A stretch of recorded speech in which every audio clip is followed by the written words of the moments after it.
I did not test my microphone out, so it might sound like crap. But what's good, everybody? I'm trying to be back. And let me just test this out.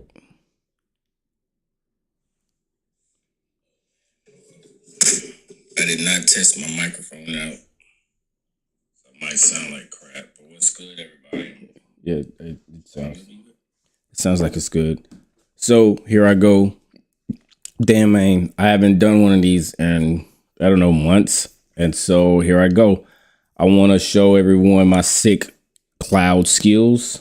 And what you see here, if you're new to the channel, is HackTheBox. I will tell you right now, I won't be using my normal tools because I just tried to load up VMware and it gave me an error, said something about something is missing. So I'll have to work that out. I don't think I'll need Commander today though, because I'm using a bunch of just regular tools, man. Commander is really, the strength of Commander comes from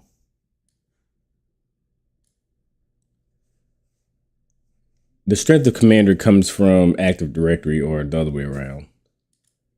Active Directory, like you get it. I'm about to be explaining that. Anyway, what's up? What? Anyway. So we're gonna load up Epsilon. So with Epsilon, that is an AWS machine, or it mimics an AWS machine. I don't even know what I'm saying right now. So let me just gather my thoughts here. So basically, a lot of times you're gonna want to interact with AWS instances as a customer. You're gonna want to interact with them obviously remotely, not just remotely as in logging into AWS, but you're gonna want to use a combination of Lambda functions and APIs. And that's going to allow you to not only manage one instance or one VM within AWS, but multiple. And let me close the door. Tell you try and do something, sometimes family ain't with it. Family look at it like you stealing their time. So they should do a whole bunch of stuff like leave the door open and don't get me started, man. Let me turn this down a little bit. So yeah, so you pretty much are managing your VMs within the cloud through functionless. Serverless means like Lambdas and such. And so we want to go over all of that and look at it from a pen tester standpoint and look at it from a threat hunter standpoint. So that's dope. 10.10.11.134 is the that is the IP address that I had in my write-up. And I want to follow my write-up here, which I'm just going to skip a few things here. So if you look at the write-up, let's just go with the write-up before we start like hacking stuff.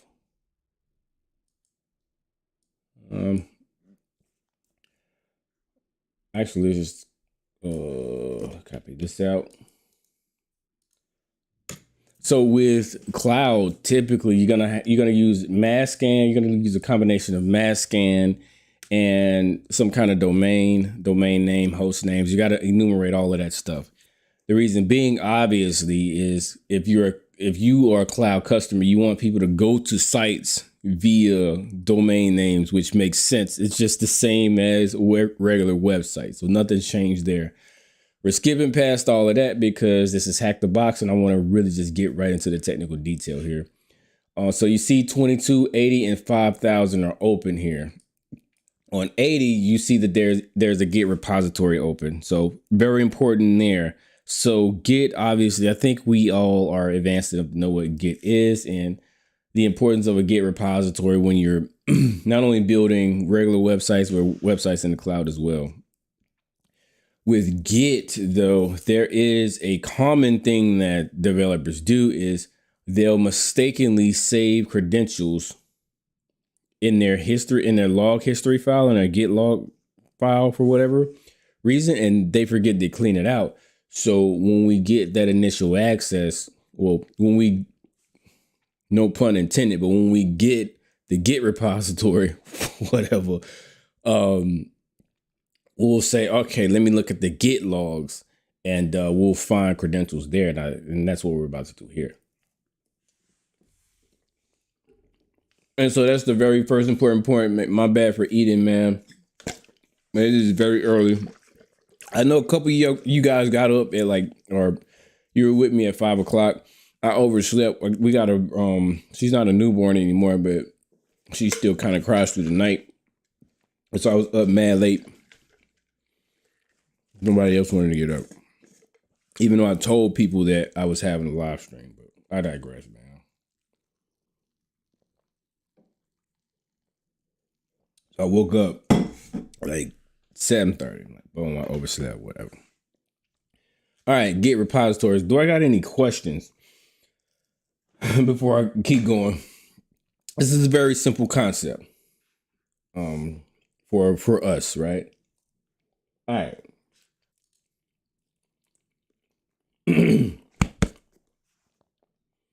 So I want to show everyone something really, really quick. This is kind of like the first time I'm doing like the red team and blue team stuff all in one video. So you got to bear with me if it's a little bit awkward. SSH. Uh-oh. Actually, it's the Vim. So I already have the private key to root. But I want to show you something before we keep going.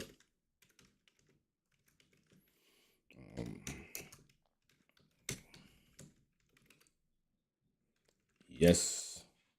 Whoa, bad permissions. Clear to my 600 ID RSA. And then we'll want to go into it again. So if you look at the log file, and I got it in my notes here, so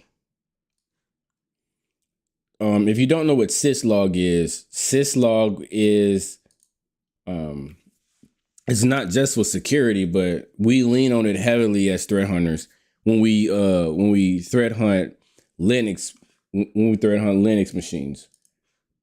What's good, Mr. Grimner? What's up, man? I'm glad you're here with me, man.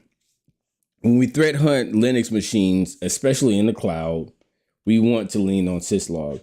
Syslog files it depends on your flavor of Linux here, but they're generally in var log, and then you have all of this stuff. So in my notes, let me make sure. So we have access log 1, but it should just be access log normally. CD Apache 2. And then if we look at access log, you'll see that nmap scan. So for all you defenders out there, I know a lot of defenders that I know, they're really comfortable with Windows, but they're like, what the hell do I do in Linux? This is it. You're going to lean on syslog. If you got syslog logs and you get a bunch of gits, like in rapid succession like this, like these all happen within a second, you know you're being nmap scanned. Now, if your asset is public facing, of course you're going to get nmap scanned. But if it's internal and you're getting nmap scanned, and it's like, whoa, big red flag, right? Let me read this comment really quick.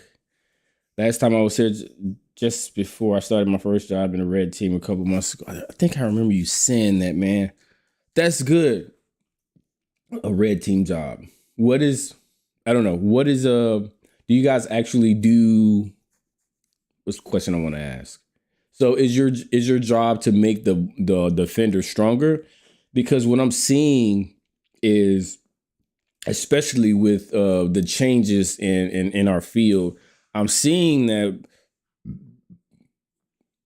they're hiring purple people more now, to where it's like, if you're a blue teamer that can do red stuff or a red teamer that can do blue stuff, you're more hireable these days. That's what I'm seeing. Obviously, I'm on the outside looking in because my job has been steady, and I don't think it's going anywhere anytime soon, but that's just what I've seen. It's very interesting to get eat different perspectives. But yeah, this is where you would look. Let's go back to the attacker's point of view. So we have a Git repository. So let's go to this. See what we get. Yeah, and I'm not a punny guy, bro. But it's only just working today. Yeah, we work very close, but we definitely deal with purple team and stuff. Yeah, it seems to me if you. Okay, so we're forbidden from this. It seems to me if you got both skills, or at least you don't have to have both skills in full, but if you got at least a little bit of one, you're gonna end up being more of a leader or manager from where you are. But again, that's neither here nor there. I think we just get money, be happy, bro. That's why we do it, right? Make sure that we handle in business. So as you see, we have a forbidden. You don't have permission to access this resource. Every time you run into this as a pen tester or security researcher, you need to try to enumerate. Yes, thank you on that. Congrats, man. Thank you on that. Congrats. It happened last night when I was asleep, and so 1,000 subs. I actually don't know why we celebrate even numbers though, because I was thinking like with me just being crazy, like why don't we celebrate 999, like 444? Like what is the deal with even numbers? I don't know. I asked those questions, but I appreciate it. I checked out your video too, man, and I'm a big fan of Vim, a really big fan of Vim. And I think that Nano is for peasants. That's what I would say. We actually, oh yeah, you definitely will be there eventually. We had a discussion about this at work, and it's funny the ratio of Vim users to like Nano users. It was like 3 of us in one corner raving about the things Vim. Yeah, or celebrating 1,024 or like 2,048, something like that. Yeah, so it was like 3 of us that liked Vim, and then like the rest of us, the rest of them was like 20 people. It was like, I don't know how you use Vim. But yeah. But it's one of those things where I was a Vim hater at one point. Definitely a Vim hater at one point. And then when I started doing like the pen test and stuff, I was like, bro, I really need Vim. And Vim needs me. So here I go. Let's man, if you watch, it's one of those things where like I started getting insanely jealous of the people with Vim skills. When I watched IPSec, I think I watched another video, and these guys was like just all over the place. And I was like, I need those skills, man. Ever since then, I'm just like, I'm hooked. So with the Git repository, well, let's take it back a little bit. With anything that gives you a forbidden, we don't stop here. We have to enumerate this because this is a directory. This is not an endpoint. If it was like this, then it's like, okay, well, man, maybe we don't want to do anything. But being a directory, we need to enumerate further. I got my commands here. I'm not really going off the dome because I'm trying to get back into the swing of things here. So just bear with me in my cheesiness and copying and pasting commands. Paste. So this is FUF. This could also be done with GoBuster, but again, this isn't my VM. So I'm kind of going with the commands in the write-up. If this was my VM, I would throw it in the commander, and this will be done with. But whoa, this is not how I wanted this to be. I promise you though, next time we live stream, I'm gonna use my VM. This is not how I get down, son. All right, so if we do that, what we'll see is we get head. What the hell, bro? Bro, I'm a little kid, man. I promise you, I'm a kid. But yeah, we have get head, and all the rest of them got 4 or 3s. Obviously, we're interested in this head endpoint, and let me go back. So if we just type head here. Okay, so we have refs, head, master, anything like that. So What we need to do is use our git dumper, which I'm pretty sure this HackTheBox VM doesn't have it. Nope. So we can just solve this problem really quick. Whoa. Why didn't that work? What am I doing wrong?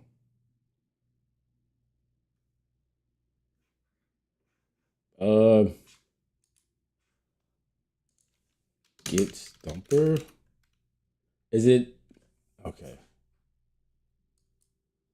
I thought I could just.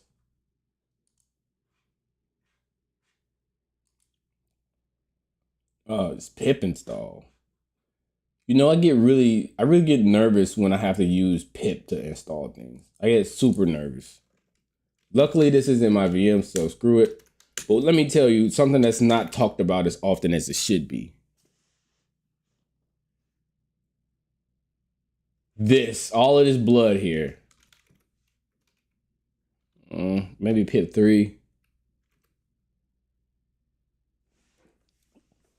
Oh.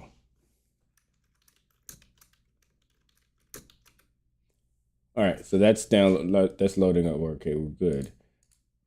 You need a terminal command for which? Oh, you mean enumerating directories. Again, this isn't going to be my best video because I'm not in my element right now. Let's go back to it. I was using Parrot and I get an error now. I don't know. I am terrible, very terrible when it comes to VMware, EXXI, anything managing VMs. I suck at it. I don't know what it is. I just got this bad luck with it, but we ain't gonna go there. So we have git dumper now. So all we have to do is run the command and then we'll have our next step. I'm gonna copy again. It's not as exciting as it normally is. So we could just dump the entire thing. And notice how I'm not putting head right here. Just doing git.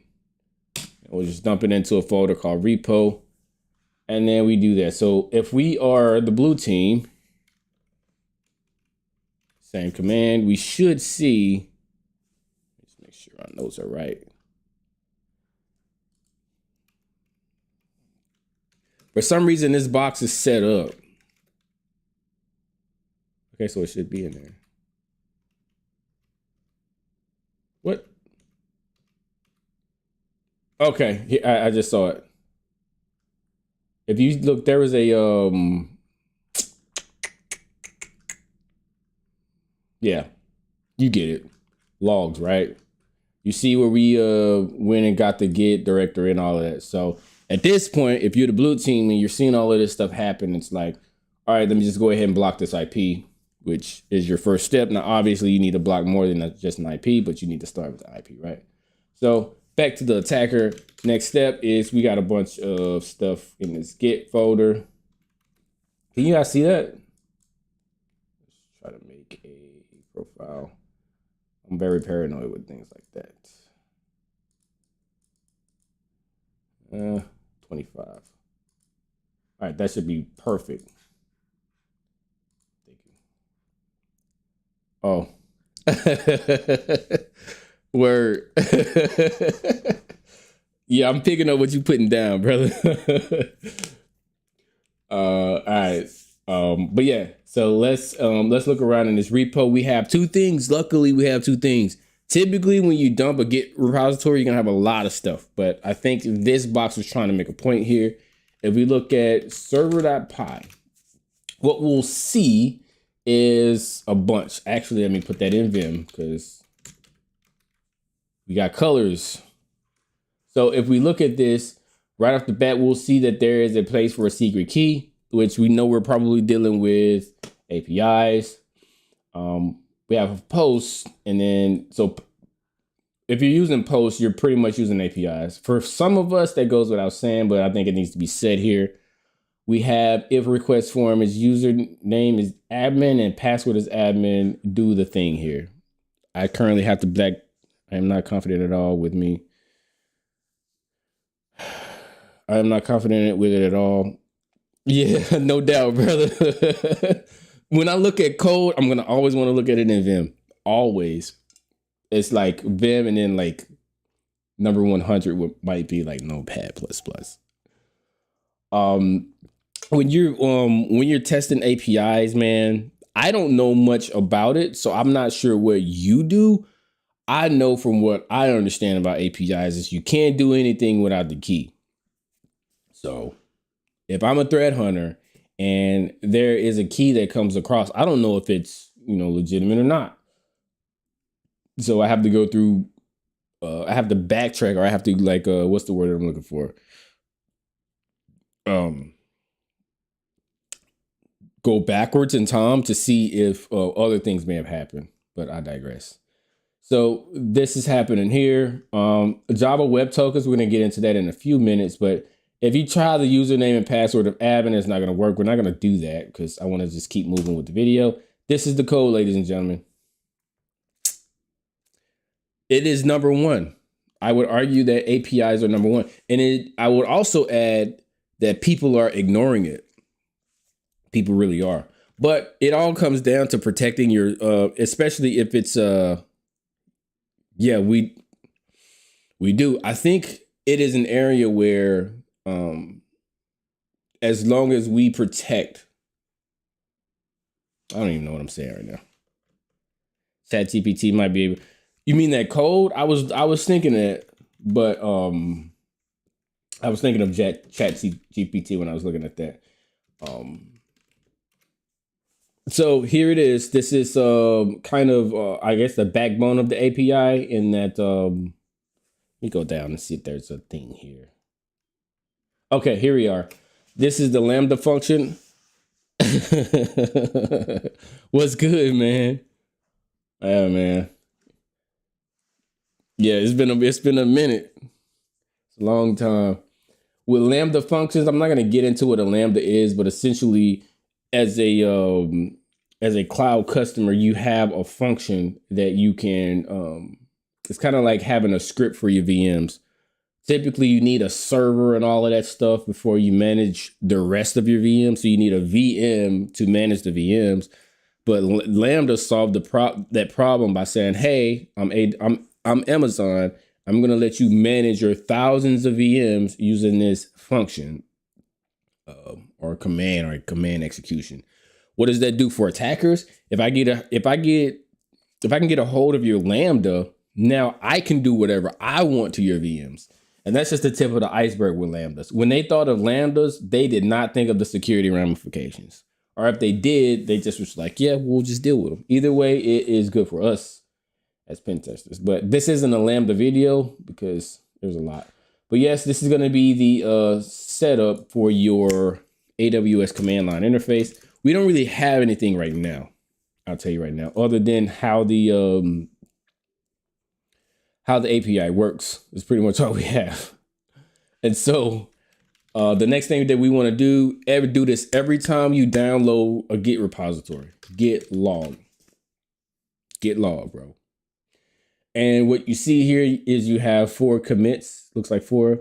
And we have updating tracking API. We're interested in APIs because what we just downloaded was source code for APIs. So we just do git show and then this big long ass number right here. I think it's SHA-256. Paste, enter, and we have credentials. So this is your AWS access key and all of this stuff. And it'll make sense in a minute, but let me pivot back over to the blue side. If you're blue team, let me look at this stuff.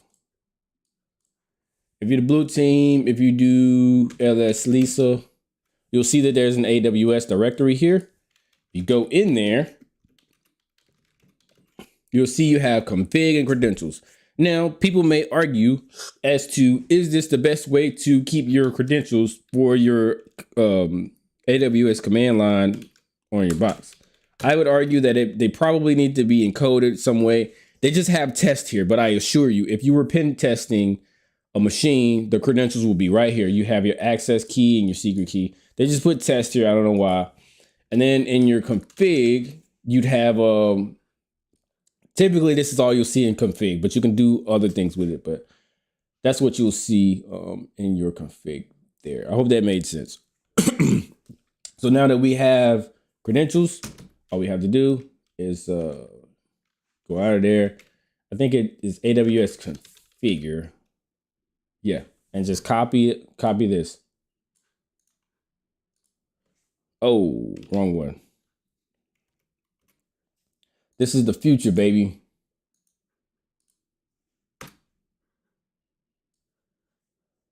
The future. And then you do US East 1. And so now we should be able to authenticate with any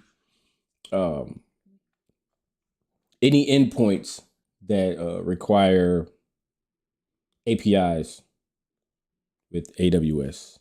Let me just check the comments here because I know I'm up. Everything seems to be API now. No Terraform does. Terraform, that's the serverless code. Yeah, man.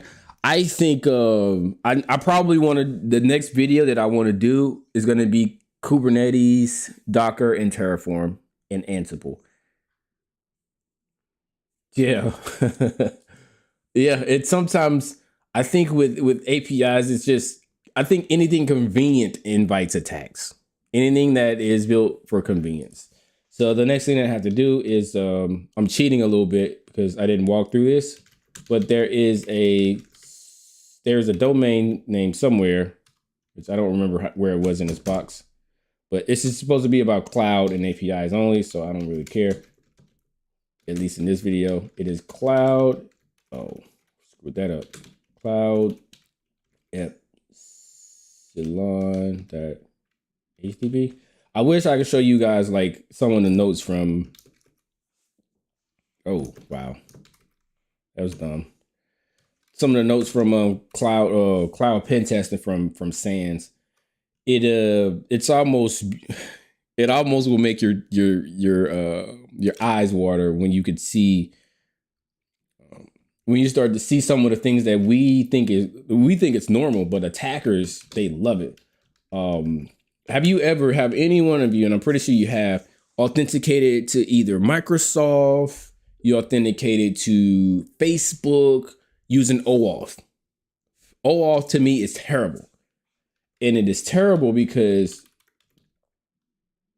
cloud, it's terrible. And it's the thing that you authenticate with these cloud places, by the way, because you could enumerate usernames. Let me see if I could show you what I mean. Facebook. Let me see if I'm gonna. Okay, so if all I have to do here is type, and this works on any site with cloud these days with OAuth or like OAuth. So put any password in there. It don't matter. Boom. I've just enumerated a user in your cloud infrastructure or in your app. And I could just do this on and on. And some people may see that as, well, that's not really a big deal. Yes, it is. If I'm an APT or if I'm someone that really wants to do harm to your organization, all I got to do is just brute force you with emails. And I'm seeing all of these people that work for your organization. I can just make a list, and now I can target them with social engineering or some kind of other means, maybe blackmail or something like that. And I can get in like that. So it's really serious, especially with this cloud stuff. It's like this is probably the least talked about thing. Thank you, man. I appreciate the congrats. Thank you for mentioning Lambda. Yeah, the Lambdas, man. Yes, I have to do a whole video on that. Lambdas, I didn't even scratch the surface here. But user enumeration is really, really important. You don't want to be able to enumerate users like this.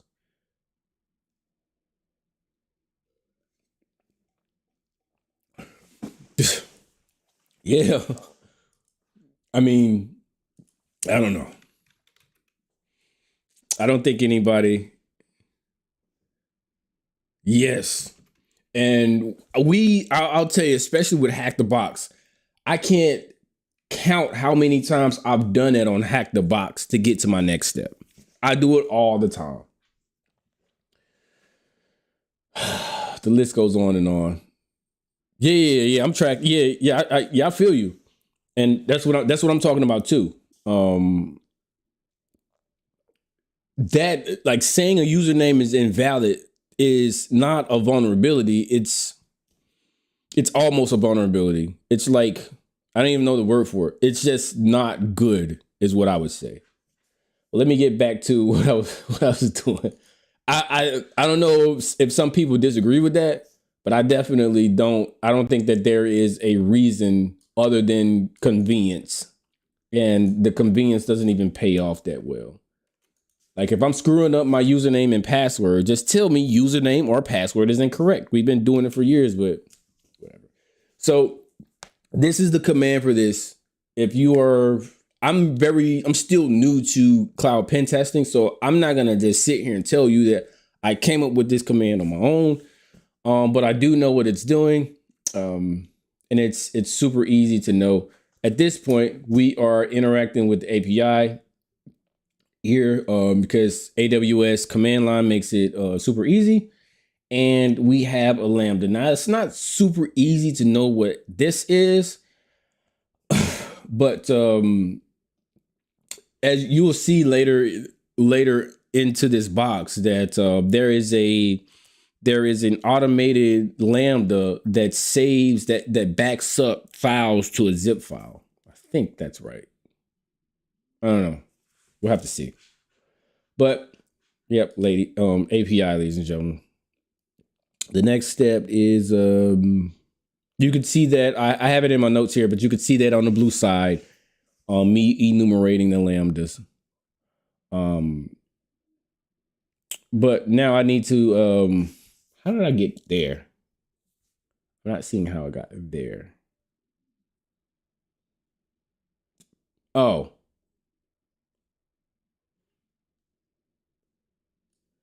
So yeah, there's this command as well. I don't know if this is gonna work. Let's see. Nope.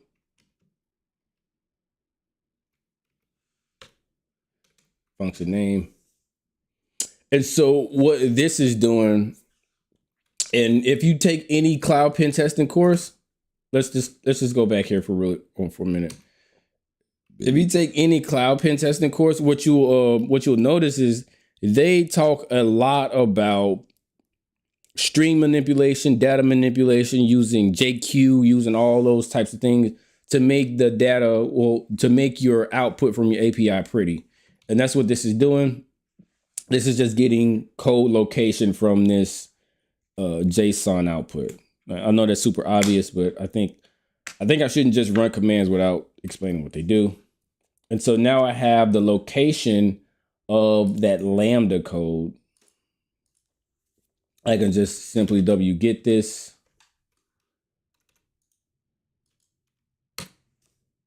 And then it should be saved. And it should be a zip file, if I'm not mistaken. Unzip code. And then I have lambda function.py. We're going to go back into Vim. And we have our secret key. So we're not out of the, well, we're out of the doghouse, but what do I want to say here? ACV, is this someone? So this right here is kind of my walkthrough. There are others that are way more structured than this. I wanted to do my own walkthrough for this box because I wanted to put blue team stuff in here. But yeah, it is a try hack me box. I like this on the fly way of learning each other. Yeah. I miss some of these I'm missing some of these catching up on the comments. But yeah, I had to get back into it, especially understanding that there are two other cloud boxes. And especially when it comes to job security, which I hate using that word, but I'm not gonna rant. But just making sure that we're staying up with technology. When I approach HackTheBox these days, I look at the box and say, am I going to work with this technology in the future? If it's no, I'm not going to waste my time with it. And so this is one of them. And there's two more that I'll probably mention at the end of this video. So we need this secret key to build a token to we need this secret key to build a token to authenticate to the website. So the website right now, I didn't even go over that. The website right now is, let's make sure I get this correct. Yeah, this is the website now. Let's see if I can copy this. Man, it is, I need to do this more. I'm definitely rusty. So it says, welcome to Epsilon costume shop. If we use those creds, admin, doesn't work, right? So we're going to, if we look at the page source here, I think page source, what am I looking at? Page source? Not page source, it's developer tools. Where's developer tools? F12, right? Yeah. If we look at this, and this is going to be hella small, so I apologize in advance. Admin. We'll see this post request. Fuck, I didn't want to do that. We'll see this post request. We pull this up and go to what is it? Request? What am I doing wrong here? I don't know what I'm doing wrong, actually.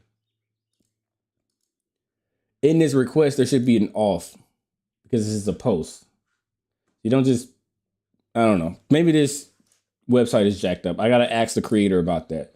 But there's supposed to be an auth cookie in there, and it's not. Whatever. Let's just keep going.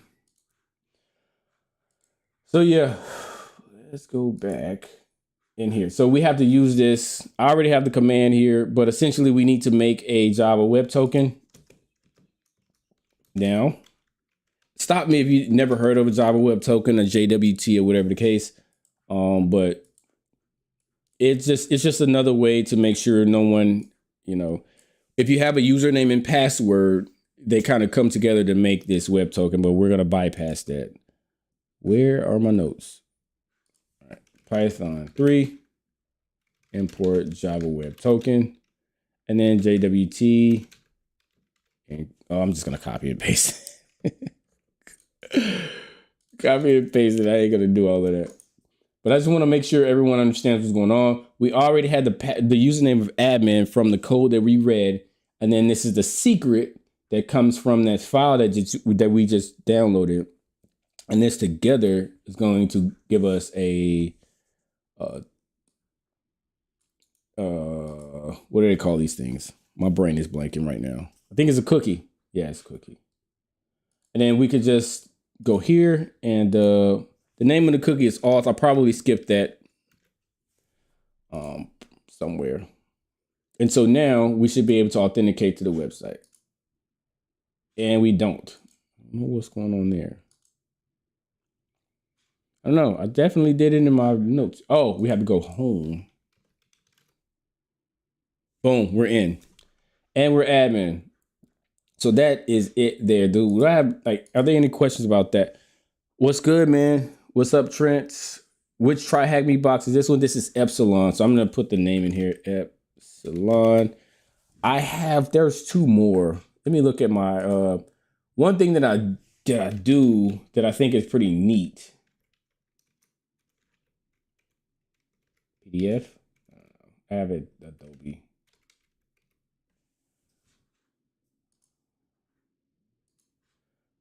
So what I would do when I'm trying to study this stuff is I just do a whole master file of all of the write-ups, and then I'll just Control F here, and then I'll just say something like AWS. My bad, AWS. And then Epsilon pops up. So I'll do this box. And I say, what about Kubernetes?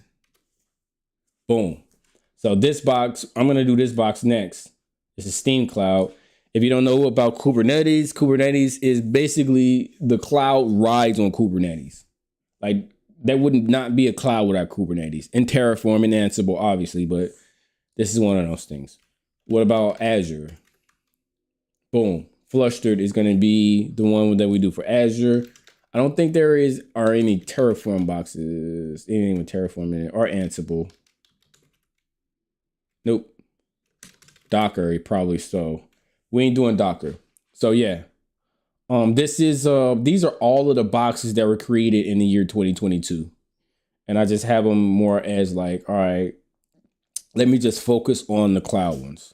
So yeah, I just if you go to HackTheBox, now it took me a while to make the PDF, but it was well worth it, because instead of having to, I guess we all get it, I'm not trying to do active machines and waste all my time.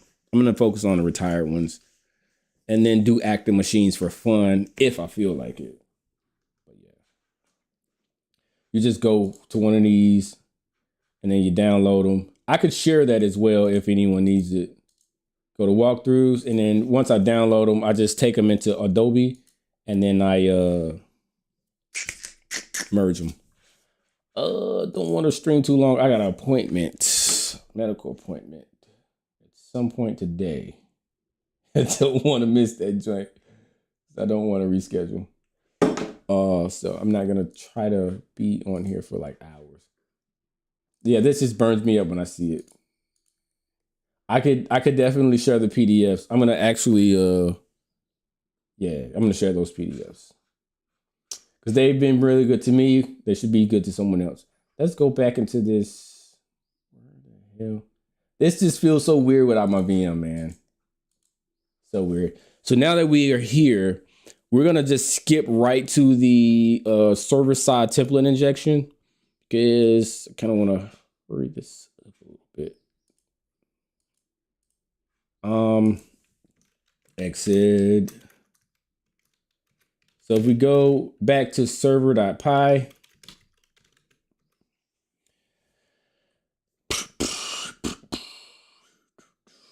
we have, so it's not super easy to see if you haven't seen many of these, but essentially this costume parameter needs to be sanitized. Anything that is going into, like, if you see something like that, I'm explaining this terribly. Let me back up a little bit.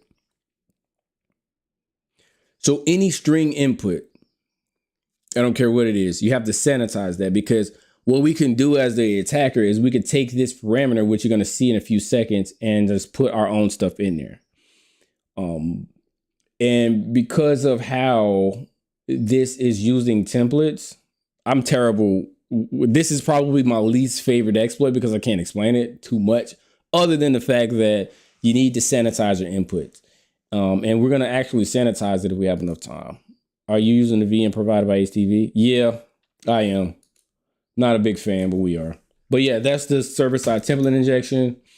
I just would basically look for these quotes, these things. Sometimes you have to do it blind.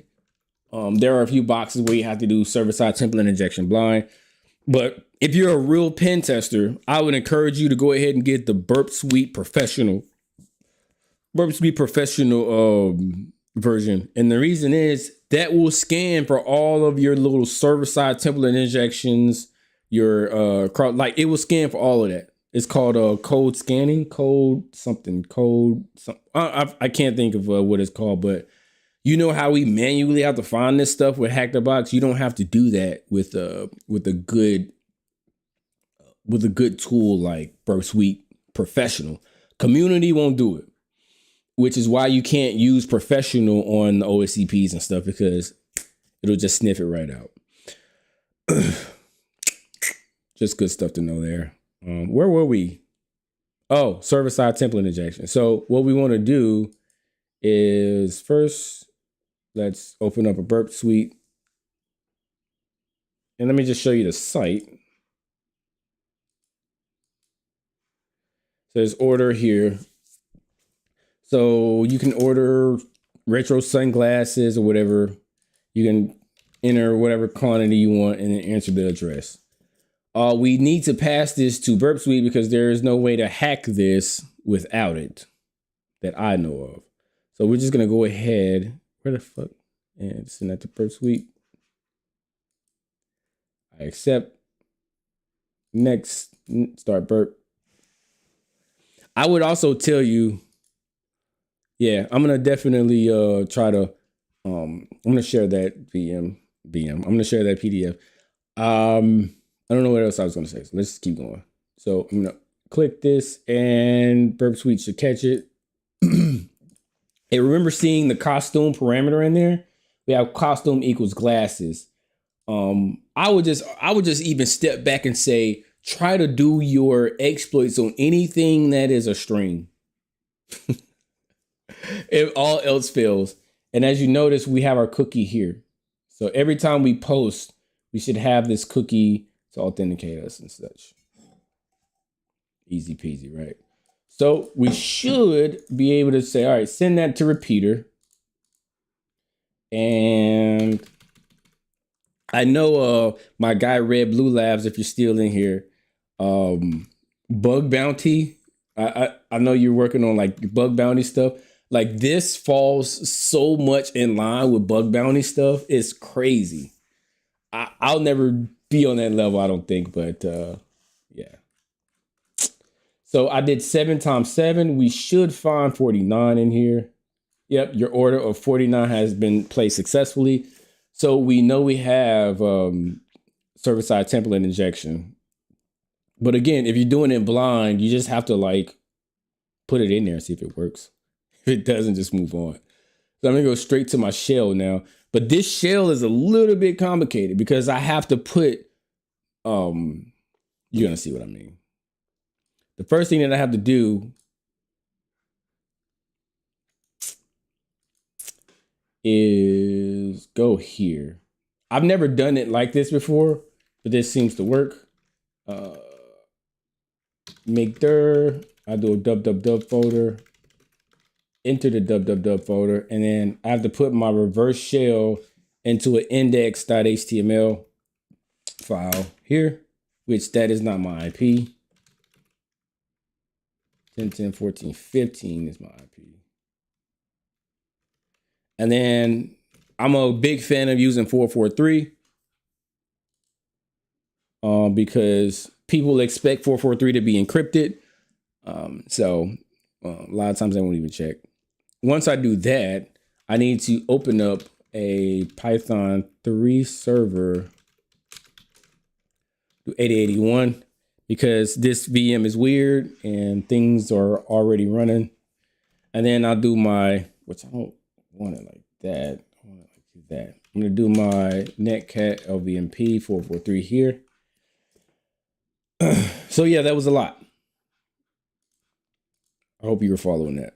My next step is to just, where is the payload? Oh man, this payload is super crazy. I have to actually get it from the write up. Boom,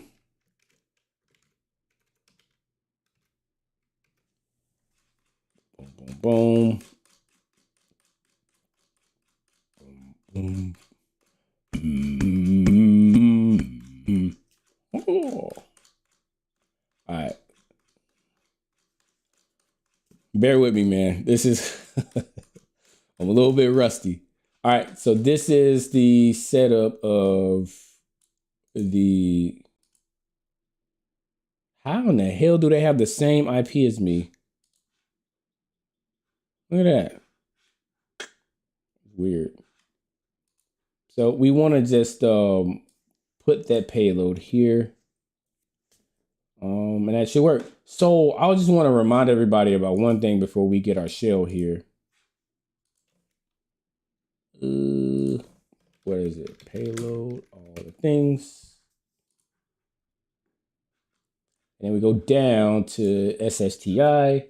And then we have like a lot of examples of how that could look. If we self dot template. And so we'll see that this is the example. And I know it's server-side template injection is frustrating because you essentially have to try all of these to see which one works.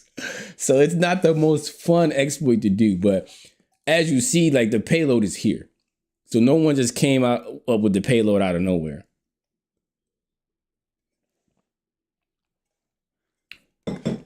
That's why I would rather do retire boxes, because I don't got time for that. I got no time for that. But back to what we were doing here. Let's go ahead and get the shell. Where the hell was I at? Oh, here.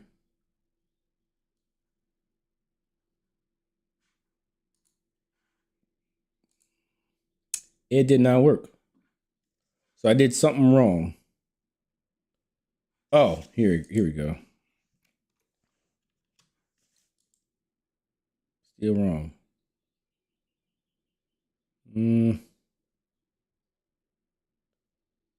Oh, this.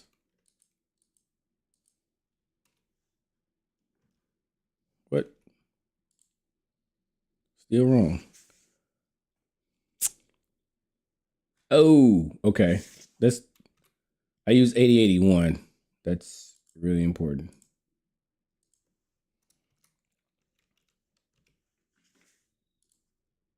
Yep, that worked. So you see it hang up like that. That means that I have a shell. And yep, we're good. So if we do who am I? We are Tom. We can just go into Tom's shit. CD home, Tom, and then we can cat user.text here.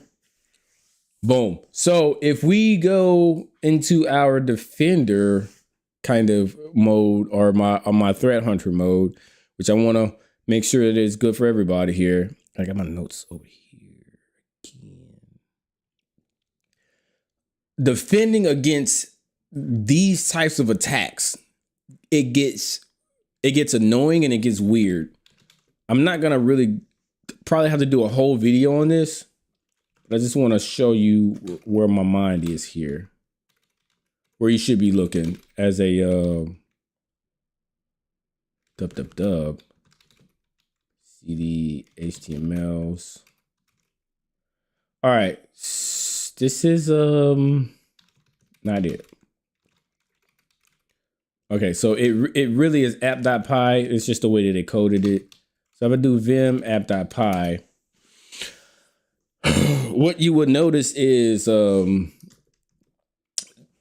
if you are a Python coder or you do a lot of stuff like as far as web servers, what you'll notice is there's no logging here.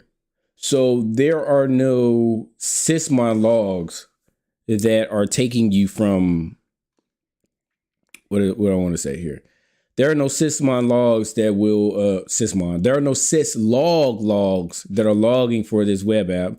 So I just did all of that stuff and nobody's gonna know it. So to cure that, I have some notes here. Did I save those? I did.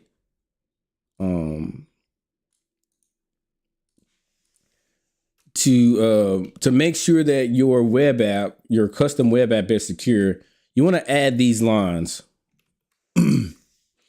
And this doesn't really matter. This could be anything here. It's just your file name, right? But essentially, you want to make sure that you're logging, you're importing logging, and then you're logging at the level of debug. And from then on out, now this web app is protected. Remember, we did that git dump on port 80? Port 80 in Apache automatically has syslog files. And so they're good. But because this is like workzug, this is going off of port 5000, there's nothing protecting or watching this web app. This isn't really, you don't really have to know this, but this is good to know. And so if I need to restart this app, so I need to do ps elf grab app. Where are you?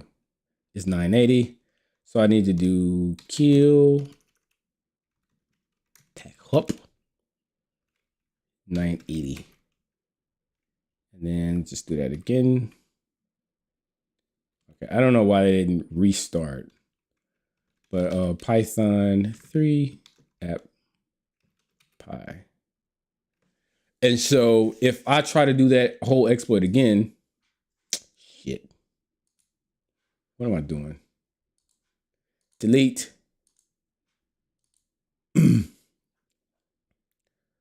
Let's just exit this actually. Clear.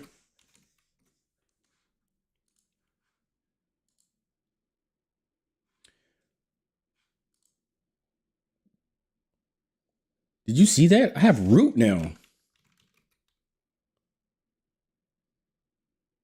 Oh, because I was listening. No, that didn't make any sense. I shouldn't have root. Oh, I see what went. I see what happened. I was running the app as root. I should have been running it as Tom. My bad, bro. That is not how you get Privesc on this box. But I'm root. But that isn't even what I wanted to show everybody. Now you see the log here, Epsilon security log.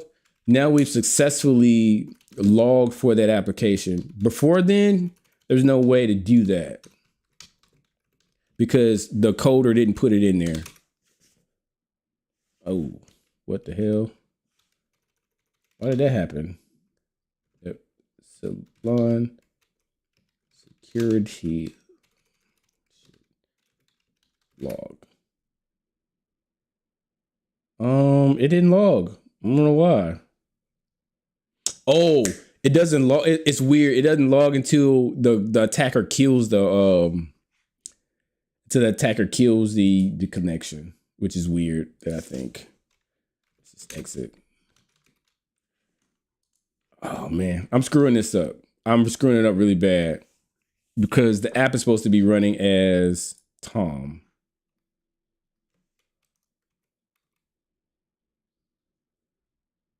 I don't know.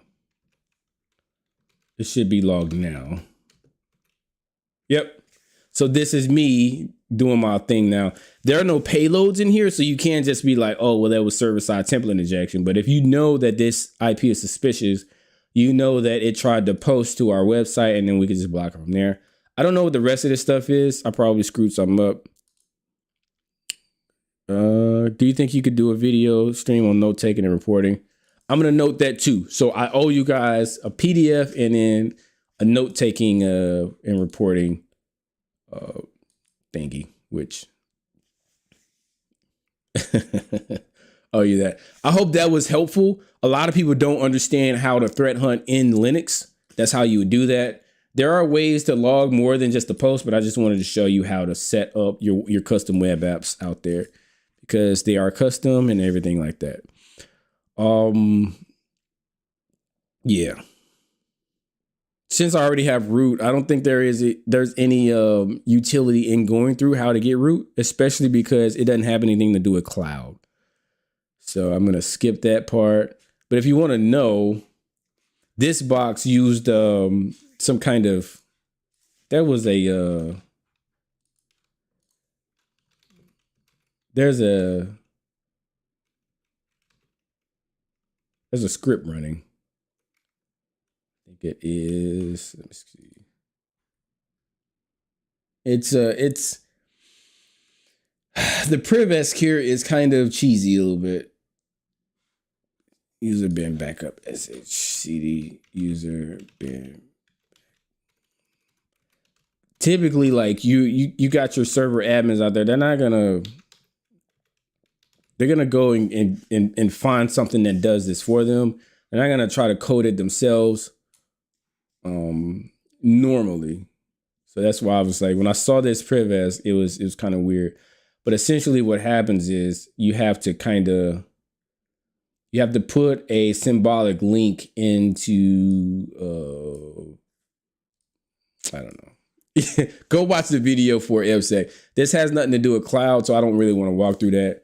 I just wanted to just show you like the power of APIs and how you can detect if someone is using your API. If you missed that or you just jumping on, you just simply go into var log, and the APIs dealt with port 80.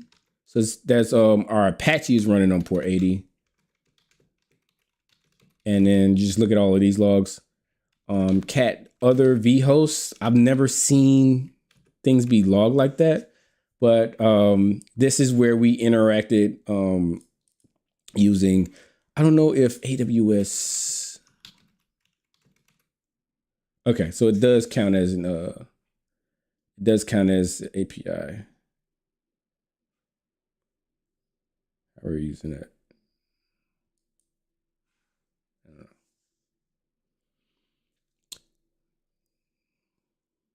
How to use the API gateway to add a HTTP API to a Lambda function. So yeah, the Lambda function had API access or whatever. That's pretty much it, man. This is gonna be my first time back. The next video that I'll do is gonna be, let's go back here before we get off. It's gonna be where the hell was it? Kubernetes. I think everybody should. Let me take this. Let me be careful when I say this. You don't have to learn Kubernetes, but you should mess with Kubernetes, man. You should just play with it a little bit because number one, it just sounds good. You're a security researcher and you have experience with Kubernetes. That just sounds good on the tongue. But I think more importantly, with Kubernetes, it's container orchestration. So with the right Kubernetes YAML file, I think they are YAML files, you can create thousands of containers that talk to each other. And again, that's how the cloud works. You type in something into like a website, and then that website converts it into a Kubernetes YAML file. I hope I'm saying that right. And then boom, you have your whole network of cloud things thanks to Kubernetes.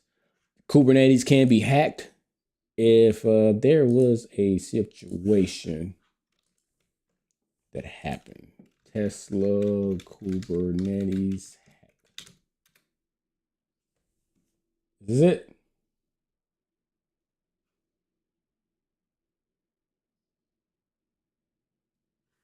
No, I don't think those are it.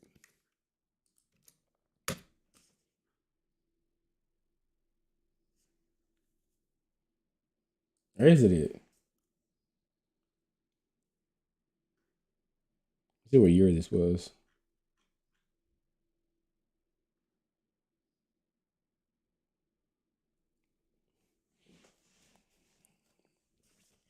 So yeah, these guys don't understand how Kubernetes works.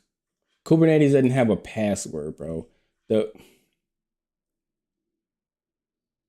best way to do that is just to make sure Kubernetes isn't public facing. So sometimes you read articles and they're all jacked up because people don't understand what they mean, or they don't understand the actual technology. But yeah, we'll do this next time. And I'll probably try to do it Thursday, man, because I got a little time this week. If I don't got any questions, I'm going to get off and just go chill with the family. You guys already know where I'm at. I'm in the Discord. You could just like drop something there. I've been on for an hour. I got a thing later. So I'm going to get off. It looks pretty quiet in here, man. Anybody here? Anybody listen to my voice right now? Anybody learn something? Anybody want to teach me something?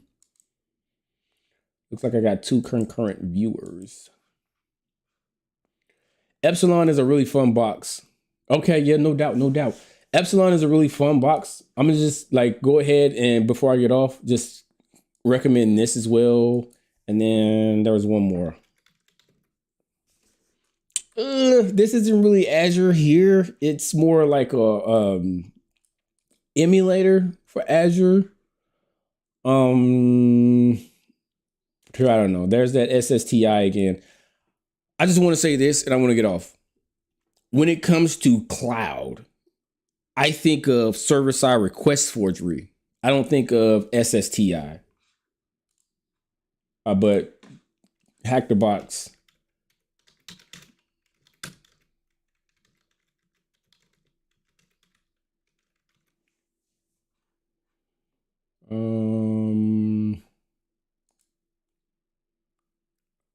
Are they going to show us how to do this? Okay, so yeah, essentially, and this is like kind of like a bonus lesson for cloud. Essentially, uh, AWS has to use a bunch of PIPA addresses to access, like to do their identity and access management for a lot of things. And case in point, so this 169.254.169.254 is going to point back into their own cloud to do things. Get role names and things like that, and I don't know, God knows whatever, right? God knows what else, right?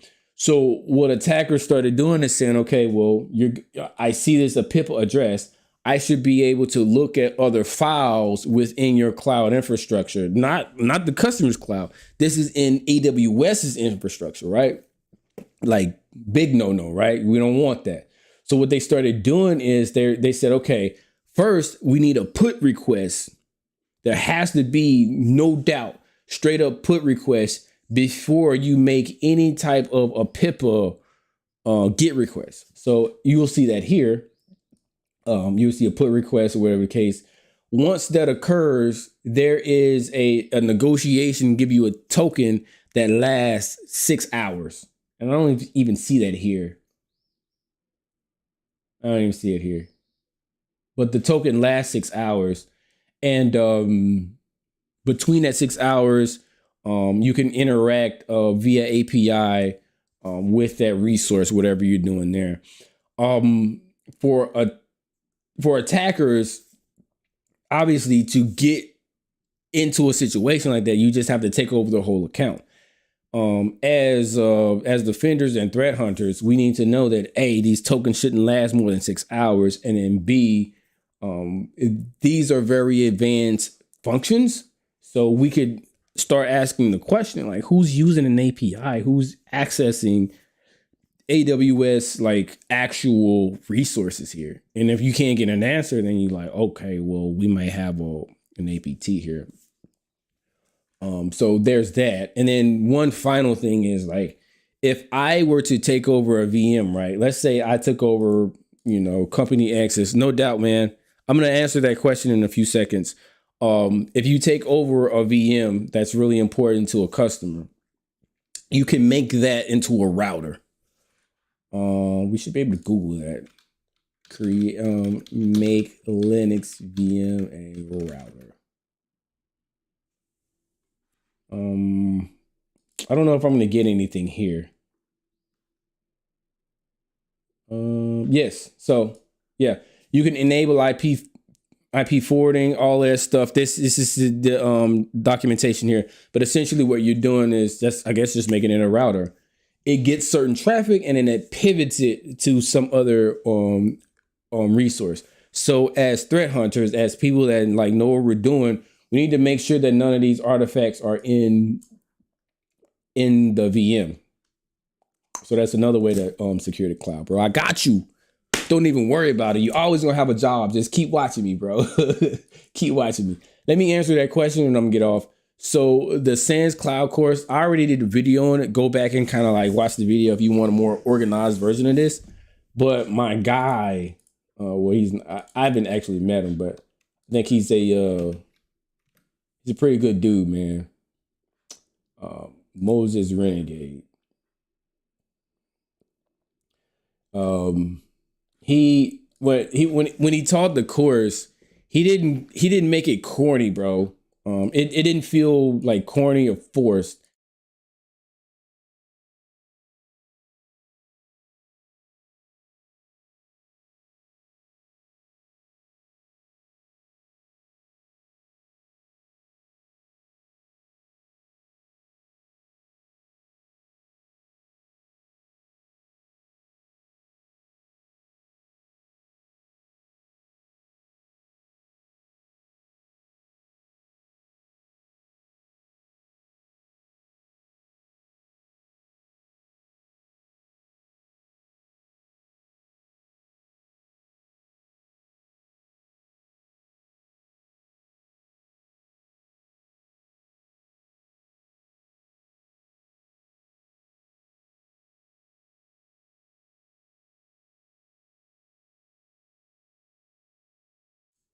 How about now? Can you hear me? I don't know. I'm still getting. Is this what I was using? How about now? Am I good? Maybe that messed with the sound when I tried to click off. Let me double check here. So I'm just gonna repeat what I just said and say when he you can't hear it all now. Let me double check that because these lives are really like mad. I think I'm good now. I think I'm good now. So anyway, let me just go back to what I was explaining. Basically, this guy, he teaches the course, and when he kind of teaches the course, he comes from a standpoint of this is what I've seen in the wild. This is what I've seen on Pentest. So this is the latest and greatest. This is like hot off the grill and served to you. So and that's the same passion that I come with when I try to like share what I know. Is I don't care about teaching you an exploit. Yeah, no doubt, man. It's good to see you, man. I don't care about teaching you an exploit that worked like 5 years ago. I want to know, is it working in 2023? And if it is, I want to show it to you. And when he teaches with that that level of commitment, I just like was like I was with him. So everything that he was saying, I was soaking up the knowledge. When it comes to like just technically what was in the course, when he taught about Kubernetes, when he taught about Terraform, when he taught about, he didn't say anything about Ansible, but I was able to put 2 and 2 together there. When he taught about OAuth and the way to enumerate, usernames with like cloud services, like all of that stuff, like I was digging and I was like, man, this is really dope. Like this is really what it is. So yeah, I would say overall that course, it wasn't I guess it was easy, not because it was technically easy. It was easy for me because I was so interested in what was going on. When it comes to like the latest and greatest technology, that is our livelihood as men. Like we want to make sure that we have the latest knowledge so that we are marketable. You know what I'm saying? Like if we need to pivot jobs and switch to other jobs or get a job for the first time, we don't want old ass non-working exploits or non-working ass security measures. We want the latest. And you don't have to go to a course for that. I was lucky enough to do that, but I would just say, man, anybody that's spitting the knowledge, some people just get on here just to get on here. And I'm just not like that. I don't even know if that answered your question. If you get a chance to take cloud, if you get a chance to take, and this is me with my biased opinion, if you are a threat hunter or a defender and you get a chance to take a penetration testing course, take it, bro. Just take it. Don't be worried about I don't hack at home and things like that. Take the damn course. Because penetration testing teaches you how to think. Like security, I've done all that, man. I've done the security courses. I've done the IT courses. IT courses are important. But when you take a hacking course, a pen testing course, you learn how to think and you learn how to keep up with the times, bro. That's all I'll say about that, man. Do I got any more questions before I get off? It's good to be back. I promise you it's good to be back, man. It is, man. Get to share this knowledge. Cause sometimes like a person with my brain, I have all these ideas in my head and I'll be like, bro, I just gotta like at work. I was talking to him like a guy I know, man, yesterday. They used to work with us and he was like, man, he was telling somebody else, like, I don't even want to say that. Like, what do I want to say that's, I don't want to be too unprofessional here. He was basically saying like organizations like my organization will lose people like me when there's so much information to get out and nobody around that person is soaking it up. Now, I do work with people that soak up my knowledge, but like if I'm talking about the entire organization, I digress, bro. What I'm really saying right now is if you want to really be in this thing for a long ass time, you're gonna make sure that you're up to date. But some people, they just get comfortable. I don't know, man. I'm just happy to be back. I don't care. Oh, man, fuck what I'm talking about, bro. It's good to see you guys, man. It really is, man. I promise you. I just want to just talk. So that's just what I'm doing right now. Yeah, I don't even know if you took anything that I said, but it don't even matter. Yeah, I'm gonna be more consistent though. I'm gonna be back with this other box next time, man. I'm gonna get off before I say something that's gonna get me fired. So you guys be easy, man. And I'll see you guys Thursday. I'm gonna be back on. So peace. Make sure I close this out before I start like ranting too much.